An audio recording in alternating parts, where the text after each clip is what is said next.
Hello friends, स्वागत है आपका एमपीटी चैनल पर। तो दोस्तों अभी हम थॉमसन का परमाणु मॉडल मतलब कि थॉमसन ने थॉमसन या फिर जे थॉमसन ने प्लम पुडिंग मॉडल दिया था, जिसके बारे में हम यहाँ पे जानने वाले हैं, जो कि कक्षा 12वीं का बहुत ही इंपॉर्टेंट क्वेश्चन है, जो कि 3 या 4 नंबर वार्षिक परीक्षा में पूछा जाता है।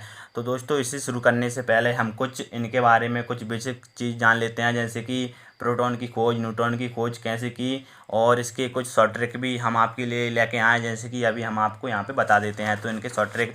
और दोस्तों सबसे पहले तो हमारे चैनल एमपीटी को सब्सक्राइब कर लें तथा बेल आइकन को प्रेस कर लें, और जो भी हम वीडियो डालें वो नोटिफिकेशन आपको सबसे पहले मिल जाए, और तथा अपने दोस्तों के साथ शेयर अवश्य करें, क्योंकि हम आपके लिए यहाँ पे शॉर्ट ट्रिक बता रहे हैं। तो देखते हैं दोस्तों, यहाँ पे मैंने कुछ शॉर्ट ट्रिक के नाम यहाँ पे लिखा है, जैसे कि आप देख सकते हैं। इज पग नाच, इसका मतलब होता है कि ई से आता है इलेक्ट्रॉन, और जे से आता है जे थॉमसन, मतलब कि इलेक्ट्रॉन की खोज की थी जे थॉमसन ने, और सन 1897 में यहाँ पे जे थॉमसन ने इलेक्ट्रॉन की खोज की थी। और नंबर 2 पे लग रहा है पग, यानी कि प्रोटॉन, और पा से और गा से आता है गोल्डस्टीन, यानी कि प्रोटॉन की खोज गोल्डस्टीन और रदरफोर्ड ने सन 1919 में, मतलब कि इसकी मुख्य रूप से खोज जो की थी वो की थी रदरफोर्ड ने सन 1919 में की थी, और गोल्डस्टीन ने 1886 में इसके बारे में कुछ जानकारी प्राप्त कर ली थी, परंतु मुख्य रूप से रदरफोर्ड की खोज मानी जाती है सन 1919 में।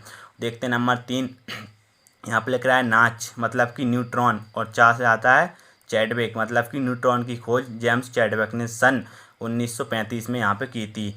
तो हम आज पढ़ने वाले हैं जे थॉमसन का परमाणु मॉडल, यानी कि जे थॉमसन का प्लम पुडिंग मॉडल, जिसके बारे में हम यहाँ पे जानेंगे। और सर जॉन थॉमसन के बारे में हम यहाँ पे कुछ जान लेते हैं, तो कि जो कि इनकी इम्पोर्टेंट जानकारी यहाँ पे दी गई है इनकी। तो ये जन्म, मतलब कि जे थॉमसन का जन्म कब हुआ था, तो जे थॉमसन का जन्म हुआ था 18 दिसंबर 1856 में मैनचेस्टर, ब्रिटेन में हुआ था। इनकी मृत्यु हुई थी 30 अगस्त 1940, उम्र 83 वर्ष, यानी कि 83 वर्ष की उम्र में इनकी मृत्यु हो गई थी, जो कि हुई थी कैम्ब्रिज, ब्रिटेन में।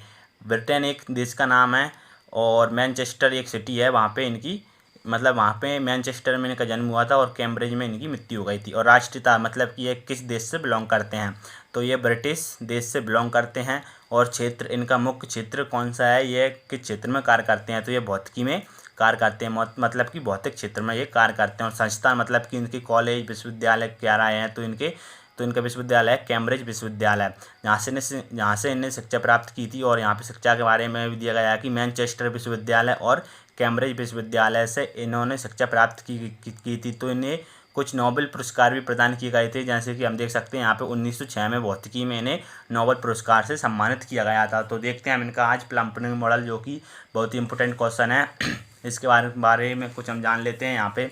तो यहाँ पे थॉमसन का परमाणु मॉडल क्या है समझाइए, मतलब कि हमें जे थॉमसन का प्लम पुडिंग मॉडल के बारे में यहाँ पे समझाना है। तो हम देखते हैं इसे किस प्रकार से याद करेंगे, और इसके बारे में क्या जानकारी यहाँ पे दी गई है।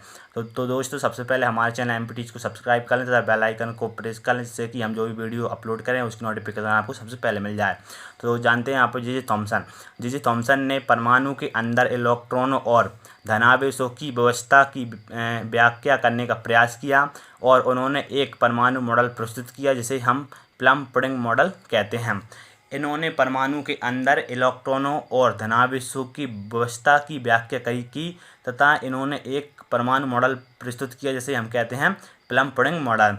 और इस मॉडल के अनुसार परमाणु एक ठोस गोला होता है। इन्होंने जो बताया उसके अनुसार क्या रहता है कि परमाणु एक ठोस गोला रहता है, जिसमें समस्त द्रव्यमान एवं धनावेश समान रूप से वितरित होता है, मतलब कि उसके अंदर समस्त द्रव्यमान और समस्त धनावेश समान रूप से फैला रहता है, उसके चारों ओर फैला रहता है, तथा इसके बीच बीच में इलेक्ट्रॉन उसी तरह धसे रहते हैं जिस तरह तरबूज के अंदर उसके गुदे में बीज धसे रहते हैं। इसके अंदर इलेक्ट्रॉन उसी तरह रहते हैं जिस तरह की तरबूज के अंदर उसके बीज रहते हैं। और प्रत्येक परमाणु में इलेक्ट्रॉनों की संख्या इस प्रकार होती है कि समस्त इलेक्ट्रॉनों का ऋण आवेश परमाणु के धनावेश के बराबर हो जाए, और इस प्रकार प्रत्येक परमाणु विद्युत रूपेण उदासीन होता है। तो देखते हैं इनके चित्र बारे में।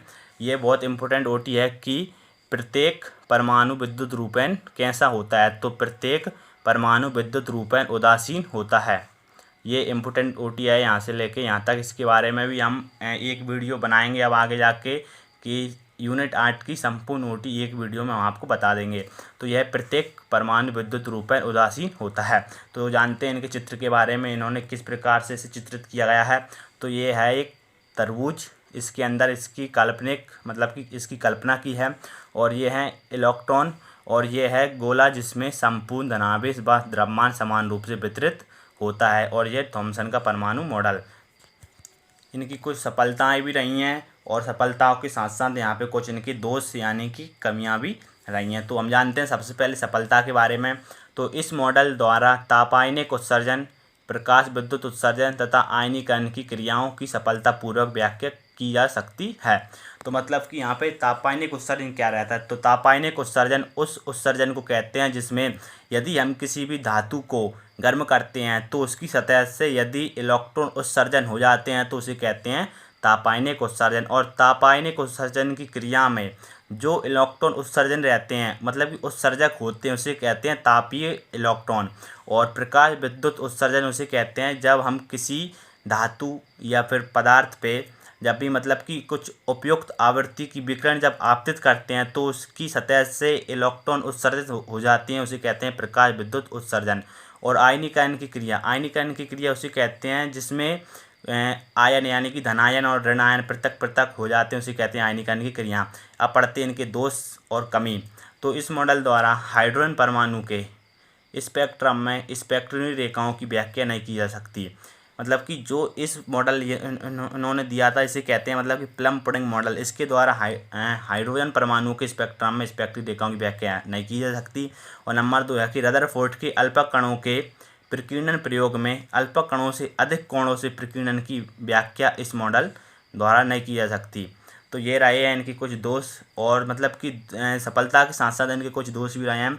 तो दोस्तों यदि आपको हमारी ये वीडियो अच्छी लगे तो वीडियो को लाइक कर दें, और हमारे चैनल एमपीटीज को सब्सक्राइब करें जिससे कि हम आगे भी आपके लिए वीडियो लाएं, और बेल आइकन को प्रेस करें जिससे कि हम जो भी वीडियो अपलोड करें उसकी नोटिफिकेशन आपको सबसे पहले मिल जाए, और शेयर मतलब अपने दोस्तों के साथ शेयर भी कर दें। धन्यवाद दोस्तों, मिलते हैं हम नेक्स्ट वीडियो।